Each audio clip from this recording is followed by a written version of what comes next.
नमस्कार, DD news पर आप दो टूक देख रहे हैं। मैं हूं अशोक श्रीवास्तव। पश्चिम बंगाल का राजनीतिक तापमान गरमाया हुआ है। पश्चिम बंगाल का ये चुनाव, विधानसभा चुनाव जो है वो कितना अहम है, कितना इंपॉर्टेंट है, इस बात से समझिए कि आज वहां पर ममता बनर्जी तो प्रचार कर ही रही हैं, आज राहुल गांधी भी वहां थे और आज अमित शाह भी वहां थे। राहुल गांधी ने भी खूब रैलियां करी, कांग्रेस के लिए वोट मांगा और गृह मंत्री अमित शाह लगातार वहां डेरा डाले हुए हैं पश्चिम बंगाल में। जो खबर ये आ रही है कि सम्राट चौधरी, जो कि बीजेपी के तरफ से बिहार के नए मुख्यमंत्री होंगे, 15 तारीख को यानी कल उनका शपथ ग्रहण होगा। लेकिन खबर ये आ रही है कि अमित शाह बंगाल में रहेंगे, संभवतः वो शपथ ग्रहण में ना पहुंचे। अब इससे आप अंदाजा लगा सकते हैं कि पश्चिम बंगाल का ये चुनाव किस कदर गर्मा गया। और इस गर्मी का आलम यह देखिए कि आज पश्चिम बंगाल में जो चुनाव जो आयुक्त हैं, आयुक्त नहीं कहना चाहिए, चुनाव अधिकारी जो है बंगाल के, आज उनकी तरफ से एक ट्वीट होता है और उस ट्वीट पर भी माहौल जो है गर्मा गया। जो चुनाव अधिकारियों की तरफ से जो है वहाँ के जो स्थानीय चुनाव जो कार्यालय उनकी तरफ से जो ट्वीट किया गया, उसमें यह लिखा गया कि इस बार जो है हिंसा नहीं होगी। जो इससे पहले चुनाव आयोग ने इससे पहले भी ये ट्वीट करा था, टीएमसी का नाम लेकर किया था। आज एक बार फिर ये ट्वीट हुआ कि यहाँ पर हिंसा नहीं होगी, किसी की जो है गुंडागर्दी नहीं चलेगी और जो है इस बार फ्री एंड फेयर चुनाव होगा और बरनौल की बिक्री बढ़ जाएगी। इस तरह के कई जो है चीज़ें कही गई। उसके बाद ममता बनर्जी ने सीधा चुनाव आयोग पर हमला बोल दिया। उन्होंने कहा कि बरनौल की ज़रूरत तो नहीं होगी, हम आइसक्रीम देंगे ठंडा करने के लिए। तो आप सोचिए कि चुनाव किस हद तक यहां पर जो है गर्मा चुका है।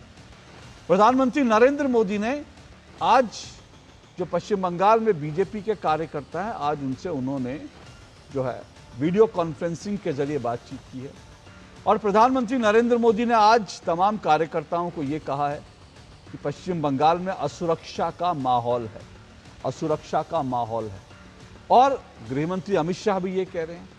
तो दरअसल कुल मिलाकर ये लड़ाई जो है, एक ऐसा लग रहा है कि बीजेपी के लिए मूल रूप से सबसे बड़ा इंपॉर्टेंट फैक्टर जो है वो ये हो गया है कि बीजेपी कैसे अपने कार्यकर्ताओं को वहां पर बूथ तक निकाल कर आती है। अगर आज अमित शाह और नरेंद्र मोदी की बातों का लब्बू लुआब निकालें तो दूसरी तरफ जो है सुरक्षा, जो केंद्रीय सुरक्षा बल की कंपनियां वहां पर तैनात है, उनके लिए बड़ी चुनौती है कि कैसे लोगों को घर से निकालें, क्योंकि लोगों में डर का माहौल है।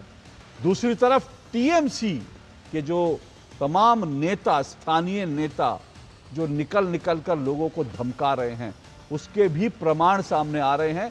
कांग्रेस इस सारी लड़ाई में क्या भूमिका निभा रही है ये कहना मुश्किल है। कांग्रेस का खाता जो है वो पिछली बार नहीं खुला था। उसके बाद एक उपचुनाव में कांग्रेस को एक सीट मिली, लेकिन जो जीता उसे टीएमसी ने अपने पाले में खींच लिया। तो कांग्रेस और राहुल गांधी आज वहां पर ममता बनर्जी पर भी हमला कर रहे थे, साथ साथ बीजेपी पे भी हमला कर रहे थे। प्रधानमंत्री के लिए एक बार फिर उन्होंने आपत्तिजनक भाषा का इस्तेमाल किया।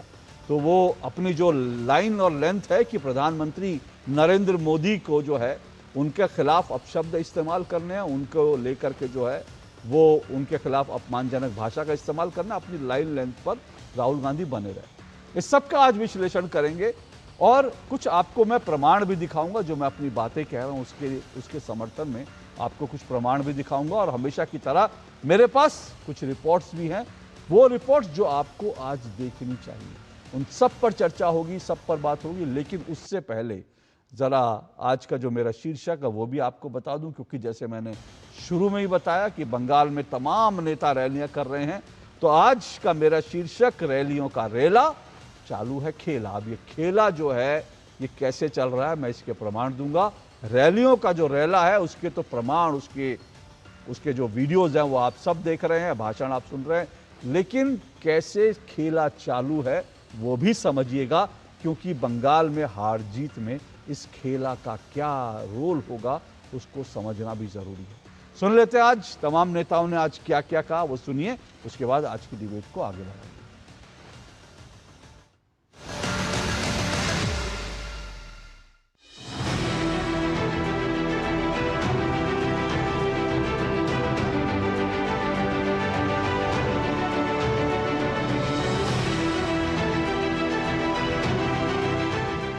সবাইকে করেছো বরবাদ, তাই আগামী দিন তোমাদের করতে হবে বাদ।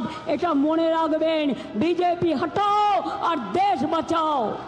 हर बार दीदी के गुंडे डराते हैं ना आपको, डराते हैं या नहीं डराते हैं? जोर से बोलो, डराते हैं या नहीं डराते हैं?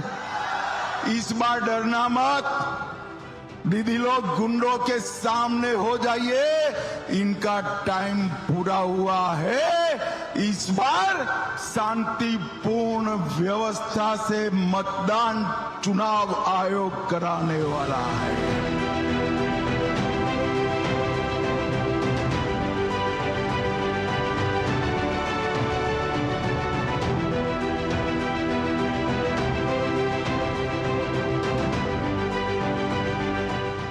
गुंडा टैक्स कलेक्शन होता है यहां पे ट्रांसपोर्टर्स और परचेजर्स से, और यहां पे बंगाल की जनता का फायदा नहीं होता है। यहां पे सिर्फ तृणमूल कांग्रेस का जो सिंडिकेट है उसको ये 24 घंटा पैसा देते रहते हैं। हिंसा की बात करें, महिलाओं की बात करें, तो RG Kar rape and murder case की भी बात करनी होगी। भाइयों और बहनों, बंगाल में कोई अकाउंटेबिलिटी नहीं है।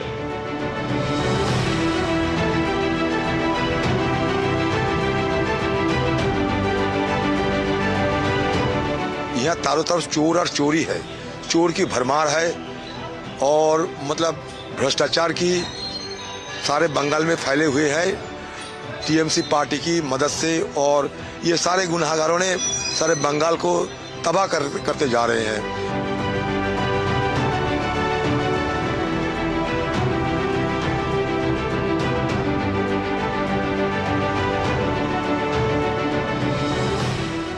आज बंगाल की जो स्थितियां हैं, राजनीतिक हत्याएं, हत्या का प्रयास, महिला अपराध, बेटी और बहनों की इज्जत के साथ जिस प्रकार का खिलवाड़ हो रहा है, और मुझे तो देख करके अफसोस हुआ जब कोलकाता का मेयर कहता है कि यहाँ की आधी आबादी को उर्दू बुलवाएंगे।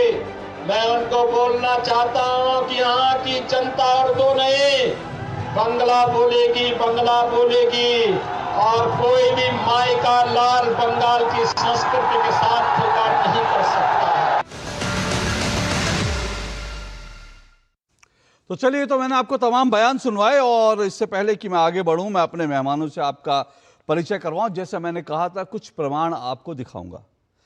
हालांकि ये जब प्रमाणों की बात हो रही है, तो इसमें मैंने जो आपको राहुल गांधी का बयान सुनवाया, वो बड़ा इंटरेस्टिंग बयान था।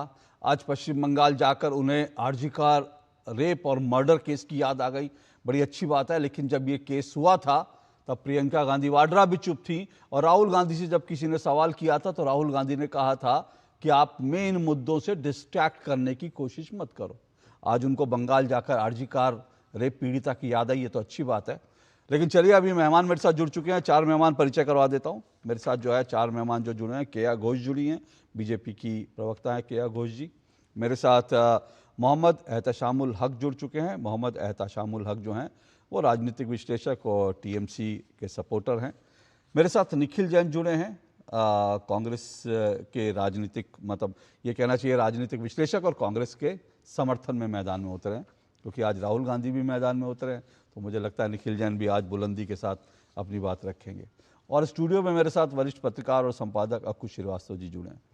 मैं इससे पहले आगे बढ़ूं, कुछ चीज़ें मैं देश की जानकारी में लाना, वो मुझे लगता है ज़रूरी है कि बंगाल में चुनाव हो कैसे रहे हैं। और जैसा मैंने कहा, प्रधानमंत्री नरेंद्र मोदी ने अभी जब बातचीत की, उन्होंने कहा वहाँ असुरक्षा का माहौल है, डर का माहौल है। वहाँ पर चुनाव के बाद जो हिंसा होती है, चुनाव के बीच जो हिंसा होती है, वो देश में सबसे ज़्यादा हिंसा होती है। वहाँ पर चुनाव के बाद महिलाओं का बलात्कार किया जाता है, घरों पर बम मारे जाते हैं। ये सब बंगाल का राजनीतिक इतिहास रहा है। अब देखिए इस बार भी क्या हो रहा है। इस बार चुनाव आयोग ने कमर कसी हुई है कि वहां पर जो है वो बिना बेखौफ चुनाव होगा, डर का माहौल नहीं होगा। इसलिए आपको एक वीडियो दिखा रहा हूं कि जो सुरक्षा बल, केंद्रीय सुरक्षा बल किस तरह से वहां घूम घूम कर लोगों को ये एहसास करा रहे हैं, लोगों को ये भरोसा दिला रहे हैं कि आप अपने घर से निकलकर वोट कीजिए, डरिए नहीं। लेकिन उसके बावजूद लोग क्या कह रहे हैं, दोनों बातें सुनिए। आप ये वीडियो देखिए, उसके बाद मैं आऊंगा। ये देखिए वीडियो। अगर कोई धमकी वमकी या कुछ भी करता है ना, तो आप तुरंत आइए हमारे पास में। सारी जगह हमारे कैंप हैं। अगर कोई तुम्हें कुछ बोल भी देगा ना, तब भी हम उसको वोट गिरने के भी लायक नहीं छोड़ेंगे फिर। इसलिए हम आए हैं यहाँ पे। हाँ बाबा, वोट डालने जाना नहीं जाओगे? क्यों नहीं जाओगे? आप लोग का दायित्व है, आप लोग रहेगा वहाँ पर, हम लोग वोट देंगे। हम यहीं रहेंगे, हम यहीं रहेंगे। घर आएंगे हम लोग। कोई नहीं आएगा तुम्हारे घर, तुम्हें कोई छू भी नहीं सकता, कोई नहीं आएगा। टेंशन ना लो, डरो मत इस बात से। मोरल ऑफ द स्टोरी जानते क्या है? केंद्रीय सुरक्षा बल के जवान वहां पर जाकर लोगों को कह रहे हैं कि डरिए मत, बेखौफ होकर वोट देने निकलिए। लेकिन उनके सामने एक महिला जो इस वीडियो में दिख नहीं रही थी, पीछे थी, उनकी अगर आवाज आपने सुनी हो तो वो ये कह रही थी कि आप लोग तो चले जाएंगे लेकिन ये लोग हमारे घर आ जाएंगे। तो आप सोचिए डर का माहौल किस हद तक है कि वो कह रहे हैं केंद्रीय सुरक्षा बलों को कि आप लोग चले जाएंगे लेकिन ये लोग हमारे घर में आ जाएंगे। ये लोग कौन है जो गली गली घूमकर धमका रहे हैं लोगों को कि वोट दिया तो ये हो जाएगा, वोट दिया तो वो हो जाएगा और वोट हमको देना। कौन लोग हैं ये जो धमका रहे हैं, उसका एक और प्रमाण आपको दिखाता हूं। मैं चाहता हूं आज ये सारे फैक्ट्स आपके सामने रख दूं, उसके बाद आज की चर्चा को आगे बढ़ाऊं। ये आज की खबर देखिए, और ये खबर क्या है? ये टीएमसी के एक लीडर है निर्मल दत्ता। सॉल्ट लेक में उनका एक वीडियो जो है वो वायरल है। अब ये निर्मल दत्ता जो है टीएमसी के लीडर, ये वार्ड नंबर 38 बीएमसी में विधान नगर असेंबली में प्रचार करते हुए लोगों से क्या कहते हैं, इनका भाषण सुनिएगा। ये लोगों से कह रहे हैं कि भाई आप जो है आधार कार्ड और वोटर कार्ड जो है वो लिंक कर दिए गए हैं, आधार कार्ड और वोटर कार्ड लिंक कर दिए गए हैं, और आप जिसको भी वोट दोगे हमारे पास एक ऐप है, उस ऐप से हमको पता चल जाता है कि आप किसको वोट देते हो। अब ये बयान देने का मायने समझ रहे हैं आप? इस बयान देने के मायने ये हैं कि हमको वोट नहीं दिया तो चुनाव के बाद देख लेंगे। ये बंगाल में हो रहा है। और अब एक वीडियो और, उसके बाद मैं अपने मेहमानों के पास आऊंगा। एक वीडियो और देखिए। ये वीडियो जो है कोलकाता के धापा इलाके की है। जानते हैं इस यहां पर क्या हुआ कोलकाता के धापा इलाके में? पहले वीडियो देखिए, फिर मैं आपको बताऊंगा इस वीडियो में क्या हो रहा है। टीएमसी के कार्यकर्ता, एक महिला, टीएमसी की महिला कार्यकर्ता एक बीजेपी की जो महिला उम्मीदवार हैं उनके काफिले पर किस तरह से दोनों आमने सामने, और क्या हो रहा है एक बार देख लीजिए। देखिए जरा।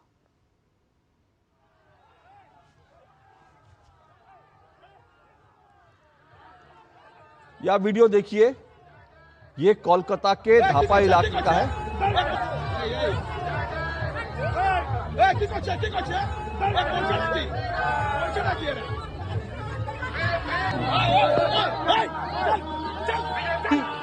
पुलिस वहां मौजूद है। पुलिस की मौजूदगी में टीएमसी और बीजेपी के काफिले आमने सामने आ जाते हैं। तो जैसा आप देख रहे हैं, टीएमसी की तरफ से कुछ महिलाएं चप्पल लेकर दौड़ती हैं और वो बीजेपी की उम्मीदवार की तरफ दौड़ रही हैं। अब आपको ये भी मैं बताऊं, जिस बीजेपी उम्मीदवार की तरफ ये महिलाएं चप्पल लेकर दौड़ रही हैं, उनका नाम प्रियंका टिबड़ेवाल है।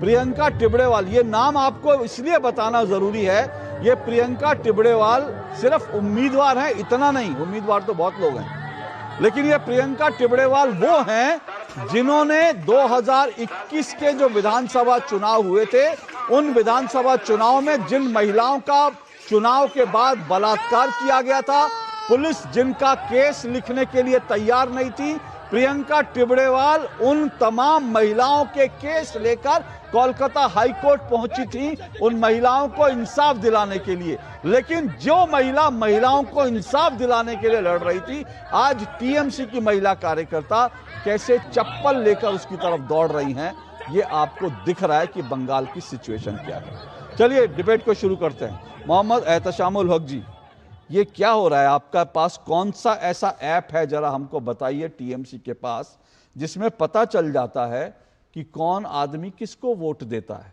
मेरी जानकारी के अनुसार ऐसा कोई ऐप है नहीं, लेकिन फिर भी आपके पास अगर ऐसा ऐप है तो मुझे लगता है आपको खुलासा करना चाहिए। देखिए अशोक श्रीवास्तव जी, सबसे बड़ी बात है कि आपने कहा कि जिस हिसाब से वीडियो आपने दिखाया, एक हमारे जो फौजी जो इलाके में जाते हैं, लोगों से कहते हैं कि आप डरिए मत, आप वोट दीजिए, तो मैं एक स्पष्ट रूप से कहना चाहता हूं कि ये भारतीय जनता पार्टी एक नैरेटिव तैयार करती है।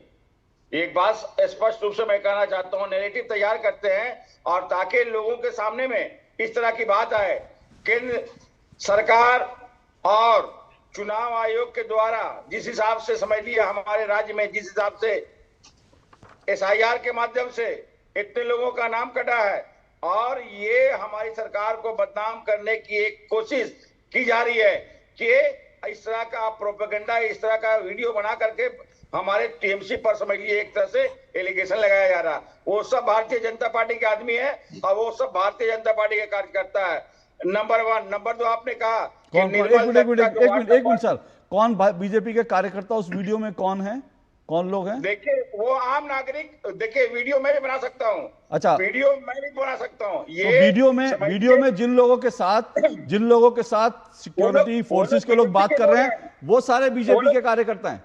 वो लोग बीजेपी के लोग हैं, वो लोग बीजेपी के लोग हैं। ठीक है ना? ठीक है। और दूसरी आपने कहा अशोक जी कि निर्मल दत्ता जो 38 नंबर काउंसलर है विधाननगर के, वो इस तरह के बात कर रहे हैं, तो ये बेबुनियाद बात है। इस तरह की बात किसी भी तरह का ऐप हमारे पास नहीं है, और किसी भी तरह का हमें मालूमात नहीं है। जो नागरिक वोट देगा उसे हमें पता नहीं चलेगा कोई वीडियो या किसी तरह के ऐप के द्वारा। ये सब बेबुनियाद बात है। और तीसरी बात आपने कहा कि वीडियो दिखलाया कि दो तरफा, एक तो समझ लिए टीएमसी के कार्यकर्ता और बीजेपी के कार्यकर्ता चप्पल दिखलाए जा रहे हैं। तो देखिए, पश्चिम बंगाल में सत्ता को हासिल करने के लिए भारतीय जनता पार्टी कोई भी काम करने के लिए तैयार है, इस तरह से अपने लोगों को सामने में भिड़ा करके, ताकि ममता बनर्जी की सरकार, तृणमूल कांग्रेस की पार्टी की बदनामी हो, और इस तरह का समझ लिए प्रहार करके लोगों को भेज कर करके। अब प्रियंका टेलीवाल इंटाली विधानसभा के वो समझ लिए कैंडिडेट है, तो संविधान में सभी को हक है, लेकिन इस तरह का सिर्फ हमारे पार्टी के ऊपर एलिगेशन लगाना और हमारे लोगों के ऊपर एलिगेशन लगाना, ये समझ लिए कहीं ना कहीं ये पक्षपात की बात है। ये उनके ही लोग हैं जो इस तरह के काम कर रहे हैं। ओके एहतशाम जी, जो आपने बात करी, केया घोष जी उसका जवाब देंगी।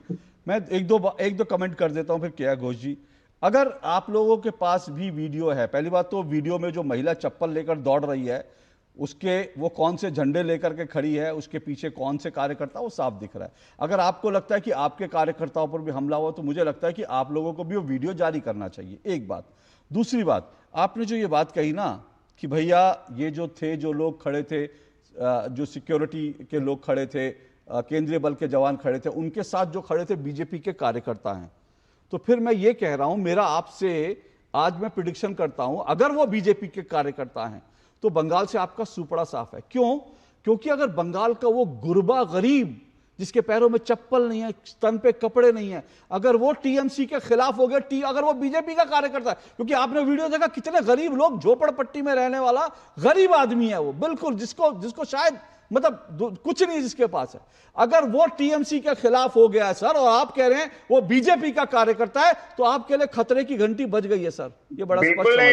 बिल्कुल नहीं श्रीवास्तव जी। अरे सर, आप अगर आप बंगाल के सब गरीबों को ये कह रहे हैं कि वो बीजेपी के कार्यकर्ता है, तो आपके लिए खतरे की घंटी बज गई है सर। चलिए कोई बात नहीं सर, ये बहस का विषय नहीं है, वो किसके कार्यकर्ता है किसके नहीं है, ये अगर आपको पास जानकारी हो तो आप जरूर जो है, मुझे लगता है टीएमसी को भी एक वीडियो प्रोड्यूस करना चाहिए और उसको जो है दिखाना चाहिए वो बीजेपी के कार्यकर्ता कैसे हैं। लेकिन केया घोष जी जवाब दीजिए, ये आप लोग टीएमसी को बदनाम करने के लिए इस तरह का पूरा माहौल बना रहे हैं।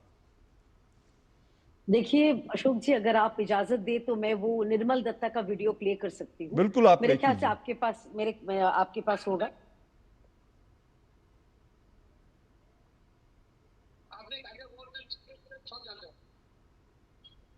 এখন তো আর কিন্তু ওই স্পিড বোর্ড কাগজ নিয়ে যাবি না পাশে এমএলএ কেন আর কি আছে না পরে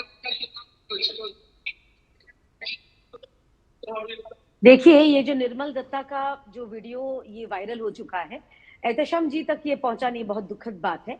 आपको मैं बताती हूँ, ये निर्मल दत्ता ऐप की बात कर रहे हैं, हम लोग पाप की बात कर रहे हैं। जो पाप 15 साल से पश्चिम बंगाल में लगातार होता जा रहा है। 2021 में आपको याद रहेगा, आपने जिक्र करी है, 2021 के बाद हमारे 56 कार्यकर्ता चुनाव के तुरंत बाद उनको हत्या किया गया। बीरभूम से लेकर बशीरहाट तक हमारे जो महिला कार्यकर्ता और उनके घर की जो बहन, माँ, माता, बेटियां थी, उनका रेप किया गया। और उसके बाद रेप करने के बाद तृणमूल के जो गुंडे हैं वो आके धमका के गए थे, अगर पुलिस के पास जा रहे हो फिर हम लोग आएंगे। तो ये पश्चिम बंगाल का हालत है। आपने जो देखा वो ट्रेलर देखा। जो निर्मल दत्ता जैसे लोग जो गुंडे हैं, ये तो कोई पॉलिटिकल नेता हो नहीं सकती, गुंडे हैं। और इसके अलग अलग तरीके हैं। ममता बनर्जी जी का निर्देश से इत्र लगाया जाता है तृणमूल के जो चिन्ह है उसके ऊपर, ताकि लोगों को बाहर आके पता चले कि कहां पर उन्होंने बटन दबाया। पहली बात। दूसरी बात यह है कि देखिए, ये तृणमूल के जो गुंडे हैं ये क्यों नहीं बोले? अगर हम लोग जो रविंद्रनाथ टैगोर की एक बहुत फेमस एक किताब है विश्व वृक्ष, तो विश्व वृक्ष में जो अगर वृक्ष जो है, मतलब ट्री जो है, पेड़ जो है, पौधा जो है, वो ही अगर विषाक्त हो, वो ही अगर पॉइजनस हो, तो उनके नेता तो ऐसे ही बोलेंगे। आपको याद रहेगा कुछ दिन पहले ही ममता बनर्जी जी ने क्या बयानबाजी किया था। वो रैली में खुद डरा रही है, धमका रही है, बोल रही है कि चुनाव के बाद हम लोग रहेंगे, इन लोग चले जाएंगे।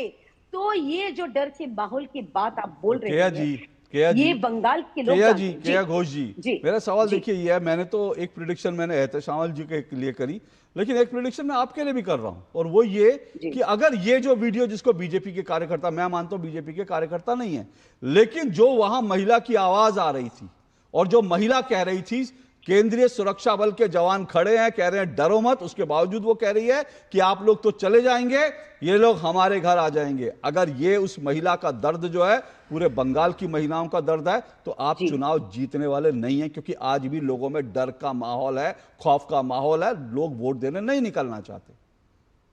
देखिए, आज माननीय गृह मंत्री जी, इसके पहले माननीय प्रधानमंत्री जी ने साफ कहा है, बंगाल के लोगों से कहा है कि चुनाव आयोग अपना काम कर रही है, सेंट्रल फोर्स अपना काम कर रही है। और आज आपकी ये शो में बैठ के मैं एक मामूली कार्यकर्ता हूं, मैं बंगाल की बेटी हूं, क्योंकि बंगाल की बेटी सिर्फ ममता बनर्जी नहीं है। वादा करती हूं कि हर जगह जहां भी कोई भी डराया धमकाया जाएगा, बीजेपी के कार्यकर्ता हो या टीएमसी के हो या कांग्रेस के हो या सीपीएम के हो, यानी कि विपक्ष के कोई भी कार्यकर्ता हो या टीएमसी को जो हिंदू कार्यकर्ता है, इनके साथ अगर कोई भी डराया धमकाया नाइंसाफी होगी तो हम लोग खड़े रहेंगे, हम लोग उनके पास रहेंगे। चुनाव आयोग के ऊपर भरोसा है, हमें लगता है कि चुनाव आयोग अपनी काम करेगी और जो केंद्रीय बाहिनी है, जो फोर्सेस है, वो अपना काम करेगी। लेकिन और एक चीज मैं बताना चाहती हूँ, आपको याद दिलाना चाहती हूँ, देखिए ममता बनर्जी हमेशा बोलती कि मैं माँ माटी मानुष की पार्टी हूँ। एक माँ माटी मानुष की पार्टी होने के बावजूद जो अभया की जो माता है, जो हमारे प्रत्याशी है पानीहाटी से श्रीमती रत्ना देवनाथ जी, आपको याद रहेगा, आज तो प्रियंका जी का आपने दिखाया, उनके ऊपर कितने गंदे तरीके से तृणमूल के जो महिला वाहिनी ने अटैक किया था, मैं उसकी चर्चा कर चुका हूं। मैंने वो वीडियो भी दिखाया था कि किस तरह से एक रेप पीड़ित माँ जो है इंसाफ के लिए मैदान में उतरी, तो कैसे उसको बद्दी गालियां दी जा रही, उसका घेराव किया जा रहा है, क्या कुछ उसकी उस बेटी के लिए कहा जा रहा है जो बंगाल की बेटी जो आज है नहीं। ये वास्तव में बड़ा शर्म की बात है, इस लेवल पर जाकर चुनाव होता है बंगाल में, ये शर्मिंदगी का बात है। मुझे लगता है देश को ये नोटिस करना चाहिए कि बंगाल में हो क्या रहा है। लेकिन निखिल जैन, आज तो राहुल जी भी बड़े मूड में थे, आज उन्होंने दोनों तरफ बैटिंग करी है, मतलब आज उन्होंने बीजेपी को भी खूब धोया है और टीएमसी को भी खूब धोया। ये टीएमसी को जो धोया, बीजेपी से तो खैर पुराना नाता है दोनों का, और जो टीएमसी को जो धोया है, ये कितना जो है ये मैच फिक्सिंग था, नूरा कुश्ती थी, क्या था? अशोक जी, सबसे पहले तो मेरे बीजेपी के मित्र भी भूल गए और टीएमसी के मित्र भी भूल गए। मैं नहीं भूला, आज अंबेडकर जयंती है। बाबा साहेब अंबेडकर के जन्म को 135 साल हो चुके हैं। उनको मैं नमन करता हूं और उनके दिए हुए संविधान को भी मैं नमन करता हूं। दूसरी बात यह है कि भाषा में मैं कुछ दर्शकों को आपके पॉइंट आउट करना चाहूंगा कि कहीं ना कहीं ये होता है कि जब भी हम अमित शाह की बात करते हैं तो हम गृह मंत्री लगाते हैं, नरेंद्र मोदी की बात करते हैं तो प्रधानमंत्री लगाते हैं, लेकिन राहुल गांधी की बात करते हुए लोग शायद नेता प्रतिपक्ष लगाना भूल जाते हैं। तो जो भी कोई पैनल पे हो, मेरा छोटी सी दरख्वास्त है कि जिसके भी नाम के पीछे जो उनका पद है वो लगाया जाए। अब आपने जो मेरे से सवाल पूछा कि ये कांग्रेस ने, राहुल गांधी ने बीजेपी और टीएमसी दोनों को क्यों धो दिया, नहीं, मैंने ये नहीं कहा नहीं, अरे सुनिए ना, मैंने नहीं कहा धो दिया, मैं कहा दोनों को क्यों धो दिया, क्यों मैं पूछने वाला क्यों होता हूं? उनको जाना था बंगाल में चुनाव जीतना है, दोनों को धोएंगे ही। मैं तो सिर्फ ये पूछ रहा हूं कि टीएमसी को जो धोया वो नूरा कुश्ती है कि वास्तव में जो है, वास्तव में टीएमसी की सरकार भ्रष्ट सरकार है, वास्तव में जो है वहीं महिला असुरक्षित है और वास्तव में वहां गुंडा राज है, जैसा राहुल जी ने कहा। नहीं, देखिए, बंगाल से जिस तरीके की चुनावी हिंसा के दृश्य निकल के आते हैं वो घातक तो लगते हैं, बहुत ज्यादा पीड़ा देते हैं। सवाल उठते हैं कि बंगाल की सरकार, ममता बनर्जी की सरकार वहां पर क्या कर रही है और लॉ एंड ऑर्डर इतने अच्छे से क्यों नहीं बन पाता। प्रधानमंत्री मोदी भी यही आरोप लगाते हैं, गृह मंत्री अमित शाह भी यही लगाते हैं। पर मेरा सवाल एक ये है कि उन चित्रों को देखे कोई जुटला नहीं सकता। जो आ रहे हैं वो चुनावी हिंसा सबके सामने है और वही बात राहुल गांधी ने भी उठाई है। मेरा सवाल यह है कि अगर इतने स्तर की हिंसा है कि चुनाव के बाद सैकड़ों लोगों का हत्या कर दी जाती है, बलात्कार करे जाते हैं सामूहिक तौर पे, जिस तरीके से भाजपा एक चित्र पेंट कर रही है, तो केंद्रीय सरकार, नरेंद्र मोदी, अमित शाह, प्रधानमंत्री, गृह मंत्री क्यों ये सरकार को बर्खास्त नहीं करते? या केवल ये सिर्फ चुनाव के टाइम पे करने वाली टीका टिप्पणी है कि आज बोल दो भाग जाओ, जिसको कई लोग स्कूट एंड शूट पॉलिटिक्स कहते हैं। मेरा सवाल सिर्फ इतना है। ओके, किया जी रिस्पॉन्ड कीजिए भाई, अगर ये सब सच है सबसे पहले मैं निखिल साहब को बोलना चाहती हूँ कि आप बोल रहे हैं शूट एंड स्कूट तो वो आपका पॉलिटिकल पार्टी का काम है। हम लोग शूट एंड स्कूट नहीं करते, हम लोग बात करते और उसी बात पे अड़े रहते। आपके जैसा नहीं, आपके जो नेता है वो बोल के उसके बाद अदालत में माफी मांगो, ये कार्यक्रम हम नहीं चलाते, पहली बात। अच्छा, दूसरी बात यह है कि आप लोग बोल रहे हैं कि लड़की हो, आपके प्रियंका वाड्रा वो बोलती है कि लड़की हो लड़ सकती हो, तो संदेश खाली के दौरान प्रियंका वाड्रा क्यों नहीं दिखी? जब आप बाबा साहेब अंबेडकर जी को आप नमन कर रहे हैं, जहां की संदेश खाली में दलित महिलाओं के ऊपर दिन बे दिन, साल पे साल यौन शोषण हुआ, तो कहां पर आप लोग थे? आप एक बयानबाजी नहीं किए। अभया के कांड में क्यों प्रियंका वाड्रा जी या राहुल गांधी जी क्यों नहीं आए? उनके फैमिली से क्यों नहीं मिले? असल में शूट एंड स्कूट का काम ये है। और दूसरी बात, बर्खास्त की बात करें, आपको एक चीज बताइए, कांग्रेस की सरकार नहीं है कि जो विपक्ष की सरकार हो उसको गिरा के हम अपनी सरकार की प्रतिष्ठा करेंगे। ये बीजेपी की सरकार है, हम लोग लड़ेंगे, हराएंगे, उसके बाद पश्चिम बंगाल में कमल खिलाएंगे। ओके, आप कह रही हैं कि आप कह रही हैं कि उस तरह से जो है सरकार बर्खास्त करने के पक्ष में आप नहीं है, भले ही वहां लोगों की जान जो है वो जाती रहे। नहीं, लोगों की जान की बात हम लोग हमारे जो कार्यकर्ता जो शहीद हुए उनके घर पे, उनके संज्ञान में हम लोग हैं, उनके फैमिली के साथ हम लोग हैं। जिनका घर टूटा गया उनके साथ बीजेपी खड़ी है। और आपको आपसे क्या बताना, मतलब 99 से अधिक बार कौन सी सरकार ने अलग अलग राज्यों में सरकार गिराई थी, ये रिकॉर्ड तो मेरे ख्याल से कांग्रेस से छीनना नहीं चाहिए। इसके लिए अव्वल number Congress. Okay, Nikhil ji respond कीजिए। सबसे पहले तो उन्होंने सवाल पूछा कि राहुल गांधी या कांग्रेस या प्रियंका गांधी ने संदेश खाली पे आवाज क्यों नहीं उठाई। मेरा ये पलट के मैं भी पूछ सकता हूं कि जब नरेंद्र मोदी जी ने, स्मृति ईरानी जी ने आवाज उठाई थी निर्भया की पीड़िता के लिए, जिसके साथ कांग्रेस की उस वक्त की जो सरकार थी केंद्र में भी और दिल्ली में भी, वो बहुत एकदम डट के खड़े रहे। उसके खिलाफ जब उस मुद्दे पे जब निर्भया पे आवाज उठी तो हाथरस पे क्यों नहीं उठी, उन्नाव पे क्यों नहीं उठी? ये वॉट अबाउटरी है। अगर कहीं पर एक किसी का रेप हो रहा है, कुछ गलत हो रहा है, प्रशासन गलत कर रहा है, जो आवाज उठाए वो वेलकम है, चाहे मोदी जी उठाएं चाहे राहुल जी उठाएं। दूसरा, आप सवाल ये कहती हैं कि हम कांग्रेस का एग्जाम्पल नहीं फॉलो करना चाहते, सरकारें नहीं गिराना चाहते, पर मैडम यहाँ पर क्वेश्चन चुनाव जीतने हारने का, पॉलिटिकल टीका टिप्पणी का नहीं है। जैसे अशोक जी ने बोला कि इतना ज्यादा अगर गंभीर स्थिति है कि रेप ही रेप हुए जा रहे हैं, सामूहिक तौर पे बलात्कार हो रहा है, सरकार सरकार खुद गुंडी बन गई है, हत्याएं हो रही हैं, तब तो आपको सरकार बर्खास्त करनी पड़ेगी ना। आप टीएमसी से चुनाव में जीते ना जीते, पर इसका मतलब ये थोड़ी है कि आप देश के इतने बड़े राज्य में कैसी सरकार चलने देंगे। ओके किया तो आप मानिए कि आरोप झूठे हैं। एक मिनट रुकिए, एक मिनट रुकिए, मुझे जरा अक्कू जी को भी इस डिबेट में लाना है, लेकिन उससे पहले मेरी एक छोटी सी टिप्पणी है। देखिए होता क्या है कि मैं जो निखिल जी आपने कहा ना, देखिए दरअसल क्या है, बीजेपी ने क्यों सरकार बर्खास्त नहीं की, ये केआ जी का अपना पक्ष है। उन्होंने बताया कि भाई नहीं किया, इसलिए नहीं किया क्योंकि हम उस तरह की चीज़ों में विश्वास नहीं रखते।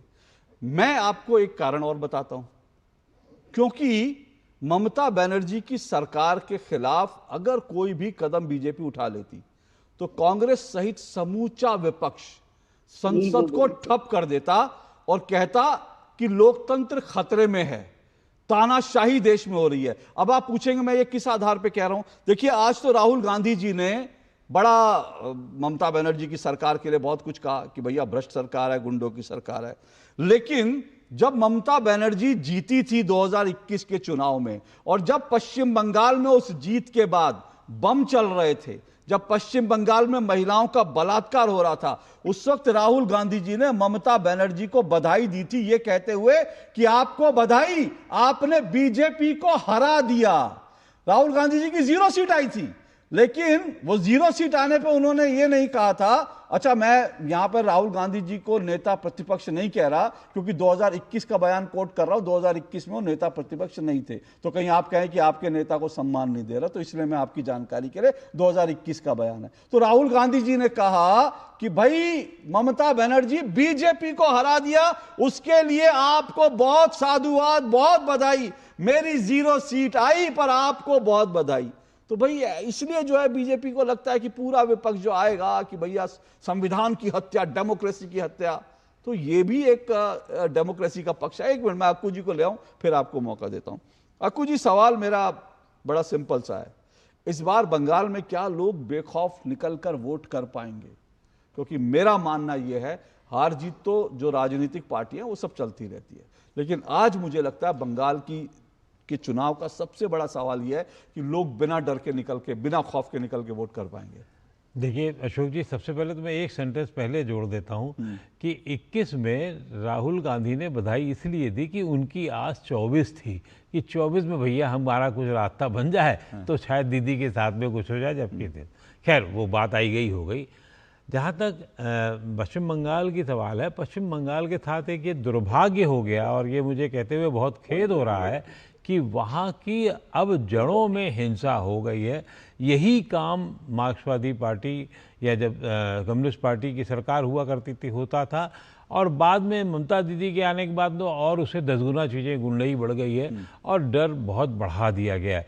अगर ये डर पिछले चुनावों में भारतीय जनता पार्टी या उसके कार्यकर्ता उसको काबू कर लेते, उसके आगे बता देते, बताने में सफल हो जाते कि हम सरकार में आ रहे हैं और आप डरिए नहीं, आप वो हालात पैदा कर देते उनके कार्यकर्ता, तब स्थितियां दूसरी होती। आज भी कमोबेश वैसी ही स्थितियां हैं, अब थोड़ी सुधरी इसलिए हैं कि लगातार कुछ दिनों से गृह मंत्री हैं, उसके अलावा बहुत बुरा हाल हो चुका है, पब्लिक में भी ममता के खिलाफ में एक आवाज़ है। इस वजह से उनको हो सकता है, क्योंकि चुनाव आने में अभी टाइम है, वो उनके खिलाफ भी आ जाएं, लेकिन गुंडों से कौन नहीं डरता? वहाँ के गुंडे, वो भी टीएमसी के गुंडे, जो पैसा वसूली, गुंडागर्दी जिसकी वजह से पनपते हैं, और वो लोकल लेवल तक है।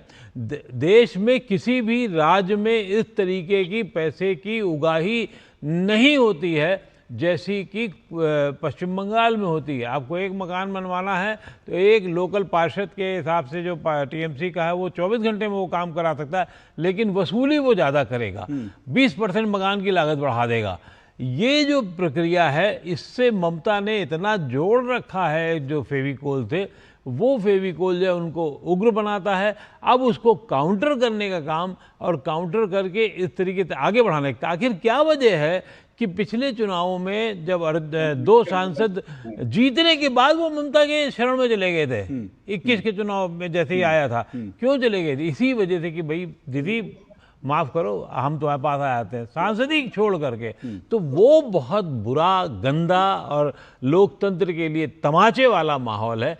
अब हमें देखना ये है कि क्या सरकार, हम केंद्र सरकार ऐसा कर पाती है, भारतीय जनता पार्टी ऐसा कर पाती है, केंद्रीय सुरक्षा बल के जो सदस्य हैं वो इतना माहौल बना पाते हैं कि लोगों में बेखौफ, वो बीजेपी के खिलाफ करें बहुत अच्छी बात है, लेकिन निकले तो निकले कर, मैं कह रहा हूं निकल ही नहीं, मूल सवाल निकलने की बात है। और अगर ये वोटिंग परसेंटेज केरल में हो सकता है, पौंडीचेरी में हो सकता है, ये अगर यहाँ पर केंद्रीय सुरक्षा बल करा दें कि 80%, 90%, तो देखिए खेल क्या होता है। लेकिन एहतशाम जी, मैं फिर वही पूछ रहा हूँ, देखिए कुल मिलाकर सारी तरफ जो है खबरें यही हैं कि भाई जो भी हो, टीएमसी का एक खौफ तो है, एक डर तो है टीएमसी का। मतलब आपको कई बार इस बात को सोच करके कभी गर्व की अनुभूति होती है कि भाई क्या खौफ है हमारे, या कभी कभी शर्मिंदगी होती है कि नहीं यार ऐसा नहीं होना चाहिए? क्या आपको फील क्या होता है टीएमसी का खौफ को लेकर?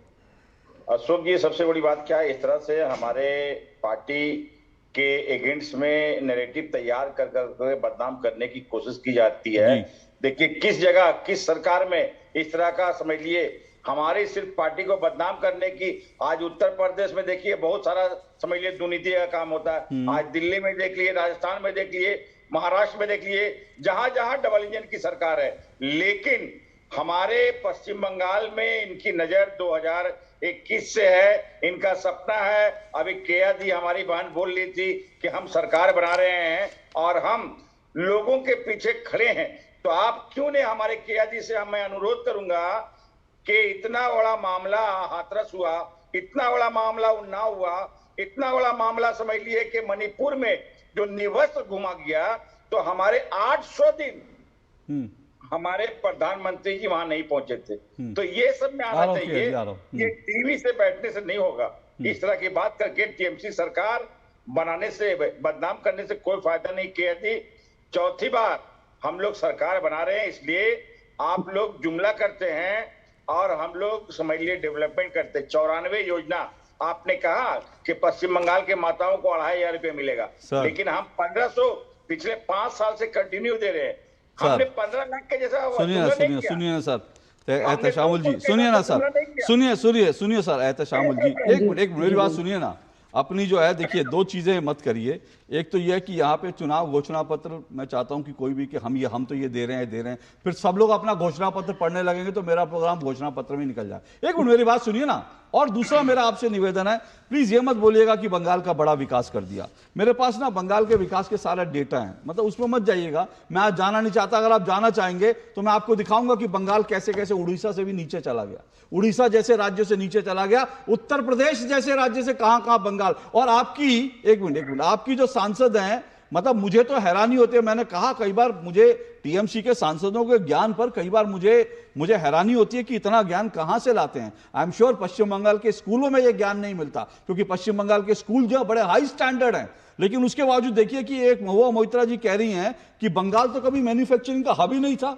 मतलब सोचिए, सांसद जो है कह रही हैं बंगाल मैन्युफैक्चरिंग का हब नहीं था। दुनिया जानती है बंगाल मैन्युफैक्चरिंग का हब था भाई। शुरुआत के राज्यों में, दिनों में या सालों में तो वहां सब जितना निर्माण कार्य होता था, वहां पर आकर उसने डेरा जमाया कि तो आपके सांसदों का ज्ञान ये कहां से आता है मुझे नहीं मालूम। मैं आई एम श्योर वो कहीं और हार्वर्ड में जाकर या किसी फर्जी यूनिवर्सिटी में जाकर उन्होंने कहीं डिग्री विग्री ली होगी, क्योंकि बंगाल के स्कूलों का स्टैंडर्ड हाई है, वहां ये पढ़ाई नहीं होती होगी। दूसरी बात जो आपने कहा, मैंने कहा इस तरफ मत जाइए, तो पर आपने कहा कि भाई बहुत सारे रेप केसेस होते हैं वहां पर, प्रधानमंत्री नहीं जाते। किया जी रिस्पॉन्ड कीजिए, आप बोलना चाहती थी। देखिए एहतशाम साहब से मैं बोलना चाहती हूँ, वो हाथरस की बात करें, बहुत बड़ी, थोड़ा सा हाशखाली में चर्चा हो जाए। हाशखाली में जो निपीड़ित जो बच्ची थी, माइनर थी, उसको रेप करके रातों रात उसका देह को जलाया दिया गया। ममता बनर्जी उसके बाद क्या बोली, महिला मुख्यमंत्री, एक बच्ची के बारे में उन्होंने उसका चरित्र हनन किया। उन्होंने ये बयानबाजी करी कि वो प्रेग्नेंट थी, वो उनका बॉयफ्रेंड था, या वो अल्कोहल में थी, मादकासक्त थी। तो आप सोच सकते हैं ममता बनर्जी महिला होने के नाते। और एहतशाम साहब, आपको एक बात बता देना चाहती हूँ, बहुत इत्मीनान से सुनिए। आप लोग देखिए आंचलिक पार्टी, नेशनल पार्टी नहीं है। तो आपके जो अंचल है पश्चिम बंगाल, उन पे ध्यान दीजिए ना, तो पश्चिम बंगाल के थोड़ा सा उन्नति हो जाता। सुनिए मैं यहाँ पे सुनिए अशोक जी 5 सेकंड, आप स्कूल की बात कर रहे थे, हायर क्वालिटी। अरे 8,000 से ज्यादा स्कूल बंद हो चुकी है। यहाँ पर 26,000 जो स्कूल में पढ़ाने वाले शिक्षक है वो रास्ते पे लाया गया है। क्यों? क्योंकि ममता बनर्जी और उनकी पार्टी के करप्शन के कारण। और एक चीज महुआ मोइत्रो जी को मैं बताना चाहती हूँ, शायद उन्होंने सुना नहीं होगा क्योंकि वो बंगाल से ज्यादा नाता नहीं रखती, वो दुबई या अमेरिका से ज्यादा नाता रखती है। हिंदुस्तान मोटर्स, डनलॉप, बोरोलीन, उषा से लेकर ब्रिटानिया इंडस्ट्रीज, इतने जूट मिल और लंबे लंबे लाइन था। पश्चिम बंगाल में इतना इंडस्ट्री होता है। ममता बनर्जी के दौरान पिछले 15 साल में कितना इंडस्ट्री हुआ उनसे पूछिए। मैं बता रही हूँ, एक इंडस्ट्री चप शिल्पों, करप्शन शिल्पों, काटबनी शिल्पों और यहाँ पर सुनिए मेरा एक अनुरोध है। देखिए मेरा एक अनुरोध है, इसका रेप उसका रेप मैं अपनी डिबेट में नहीं चाहता। हर बलात्कार के मामला जो है किसी भी राज्य में, चाहे यूपी में, बंगाल में, उसको लेकर के सरकारों को सेंसिटिव रहना चाहिए, उल्टे सीधे बयान नहीं देना चाहिए। आरजी कार का मामला इसलिए चला, इसलिए जिक्र है क्योंकि आज राहुल गांधी जी ने उठाया, नेता प्रतिपक्ष राहुल गांधी जी ने आज ये मुद्दा उठाया और आज इस पर डिबेट भी हो रही है। और जो है ये एक बड़ा मुद्दा था, बंगाल में चुनाव हो रहा है, इसलिए मैंने ये मुद्दा उठाया। लेकिन मैं फिर से कह रहा हूं, जो असल मुद्दा है वो ये है कि बंगाल में इस बार, पश्चिम बंगाल में ये जो गुंडागर्दी है, किसी की भी हो, मैं किसी पार्टी का नाम नहीं लेता, लेकिन गुंडागर्दी नहीं होनी चाहिए। चुनाव फ्री एंड फेयर होने चाहिए, लोगों को बेखौफ होके वोट देने के लिए निकलना चाहिए। अब इसके लिए जब चुनाव आयोग कुछ सख्ती करती है तो फिर ममता बनर्जी जो है, उनकी सरकार जो है उस पर पलटवार करती है, सीधा सीधा चुनाव आयोग से भिड़ जाती है। तो निखिल जी मेरा सवाल यह, अभी आपने कहा कि भाई सरकार बर्खास्त कर देनी चाहिए थी बीजेपी को, तो अब मेरा आपसे भी सवाल है कि कांग्रेस पार्टी देश की जो है दूसरे नंबर की बड़ी पार्टी है। अगर किसी स्टेट में लोग बेखौफ होकर वोट नहीं दे पाते हैं तो उसके लिए आवाज तो आप लोगों को भी उठानी चाहिए। अगर टीएमसी के नेता कह रहे हैं हमको पता चल जाता है, ऐप ऐसा होता है कि हम फाइंड आउट कर लेंगे, अगर टीएमसी के लोग जो है घर घर जाकर लोगों को धमका रहे हैं, वो भी खबर मेरे पास है कि आप वोट देने निकलेंगे तो हमको पता चल जाएगा और हम इसको दीजिए उसको नहीं दीजिए, तो इसको लेकर तो कांग्रेस को भी आवाज उठानी चाहिए कि फ्री एंड फेयर चुनाव हो।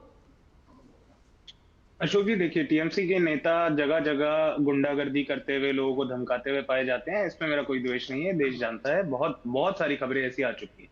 लेकिन इसका मतलब ये सीधा मान लेना कि पश्चिम बंगाल में TMC free and fair election नहीं होने देती, इतनी चुनावी हिंसा करती है कि लोग कोई भी वोट नहीं डालने जा पाता, आई थिंक एक हाइपरबोली होगी, बहुत ज्यादा बात को चढ़ाना होगा। लेकिन फ्री एंड फेयर इलेक्शन की जब हम बात करते हैं तो उसमें हमें जरूर ध्यान रखना पड़ेगा कि किस तरीके से चुनाव आयोग ने केवल वेस्ट बंगाल में ये लॉजिकल डिस्क्रिपेंसी का ये एक चीज रची है, जहां पर 60 लाख लोगों का वोटर लिस्ट से नाम उड़ा दिया गया है क्योंकि थोड़ी स्पेलिंग डिस्क्रिपेंसीज थी उनके डॉक्यूमेंट में। मैं चलिए अपना एक पर्सनल एग्जांपल बता देता हूं अशोक जी, मैं बहुत बारी इंस्टाग्राम पे, फेसबुक पे स्टोरीज डालता हूं कि मैं फिलाने चैनल पे लाइव आने वाला हूं फिलाने एंकर के साथ, और माफी चाहूंगा आपसे, लेकिन हमेशा ना मैं आपके नाम के स्पेलिंग में बहुत बारी कंफ्यूज कर जाता हूं। श्रीवास्तव में SH आता है या SHR है या SR है।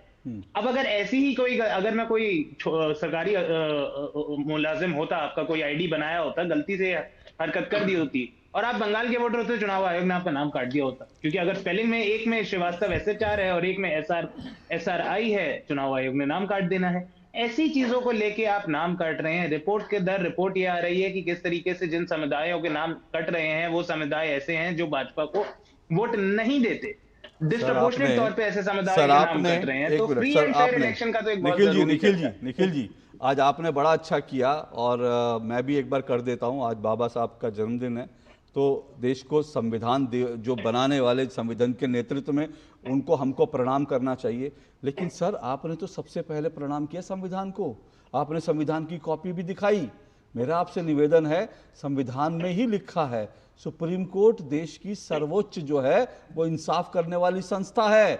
सुप्रीम कोर्ट का कल फैसला आ गया, तो सर मेरा आपसे निवेदन है, संविधान की कम से कम बाबा साहब अंबेडकर जी के जन्मदिन पर संविधान की मान मर्यादा, इज्जत का ख्याल कीजिए। जो सुप्रीम कोर्ट ने कल फैसला दे दिया उसको अंतिम फैसला मान करके स्वीकार कर लीजिए। कम से कम भारत को नेपाल बांग्लादेश बनाने के सपने मत देखिए। संविधान बनाने वाले बाबा साहब को सबसे बड़ा प्रणाम आज यही होगा कि हम सुप्रीम कोर्ट को माने, इज्जत करें कि सुप्रीम कोर्ट ने जो कहा। एक छोटा सा ब्रेक ले रहा हूं, केया जी आऊंगा अभी छोटे से ब्रेक के बाद।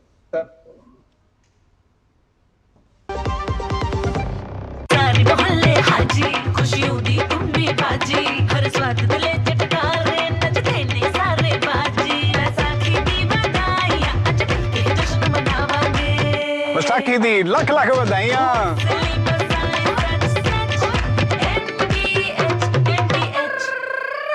बीते एक दशक में देश बदला है, लेकिन महिलाओं के लिए पूरी दुनिया बदली है। अब सपने सिर्फ देखे नहीं जाते, उड़ाए जाते हैं। नमो ड्रोन दीदी योजना से मिट्टी से जुड़ने वाली उंगलियां अब आसमान की तकनीक संभाल रही हैं। जल जीवन मिशन से अब मीलों का सफर महज एक नल की दूरी पर सिमट आया है। समय की वो बचत अब खुद की पहचान बनाने में खर्च होती है। लखपति दीदी बनकर अब वो सिर्फ परिवार चलाने वाली नहीं, सफलता की मिसाल है। सालाना 1 लाख से ज्यादा की कमाई अब कोई सपना नहीं, एक हकीकत है। प्रधानमंत्री उज्ज्वला योजना ने धुएं के अंधेरे से आजादी दी तो हर रसोई में उम्मीद की रोशनी आ गई। सुरक्षा का ढाल हो, कानूनी अधिकार या रहने का सुरक्षित ठिकाना, मिशन शक्ति ने हर मोड़ पर नारी को बेखौफ किया है। ऐसी तमाम योजनाएं आज देश की बेटियों को हर कदम पर आगे बढ़ा रही हैं, क्योंकि बेटियां अब सिर्फ घर की लक्ष्मी नहीं, देश की शक्ति भी हैं। अब नेतृत्व की बारी है, नारी शक्ति वंदन की जिम्मेदारी है।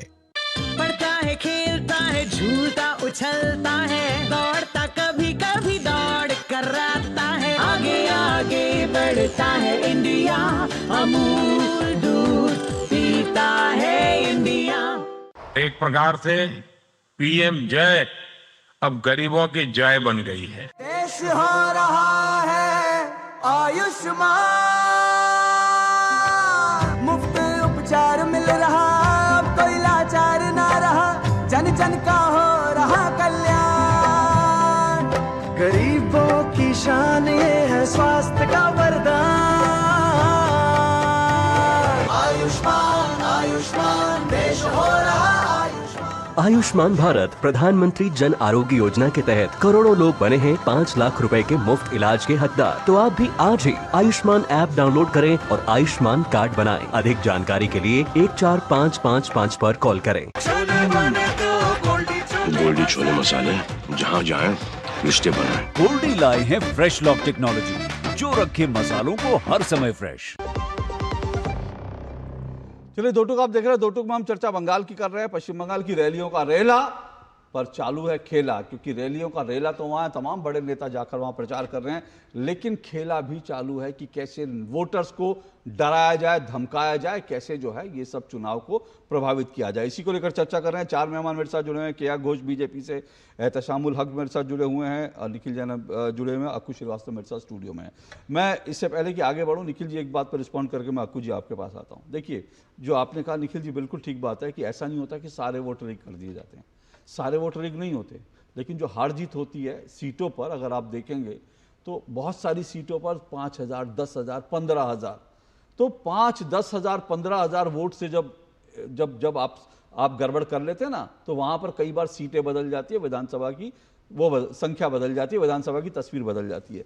और मेरे ख्याल से आप लोग तो हम सब मतलब यंग ब्लड है, लेकिन अक्कू जी मेरी बात से इत्तेफाक रखेंगे। और अक्कू जी आपको याद होगा हम तो उस वक्त कॉलेज में थे, आप तो उस वक्त पत्रकारिता कर रहे थे।